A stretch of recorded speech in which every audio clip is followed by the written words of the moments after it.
আসসালামু আলাইকুম। আমার লেখা একটি কবিতা লাইক কমেন্ট শেয়ারের মাধ্যমে বলে যাবেন কবিতাটি কেমন হলো। কবিতা ঘাতক কখনো বাহিরের কেউ নয়। কবি হাবিবুর রহমান হাবিব। ঘাতক কখনো বাহিরের কেউ নয়, সব সময় থাকে অতি কাছের লুকি।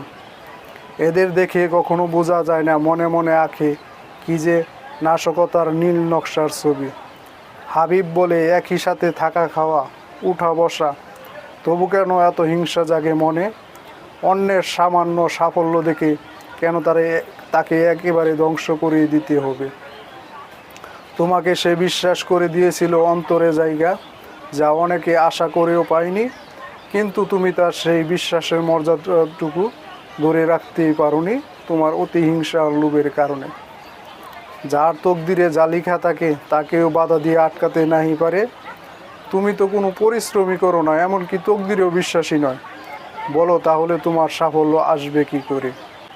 তুমি তো সবসময় অন্যের সাফল্য দেখে হিংসার আগুনে জ্বলে পুড়েই মরবে।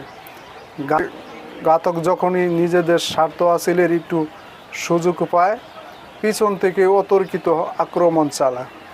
ঘাতকদের কথা ও কাজে কখনো মিল থাকে না, সবসময় বিশ্বাসের দোহাই দিয়ে বেড়ায়। বনের হিংস্র প্রাণীর চেয়ে অধিক হিংস্র হয়ে থাকে ঘাতকদের অন্তর।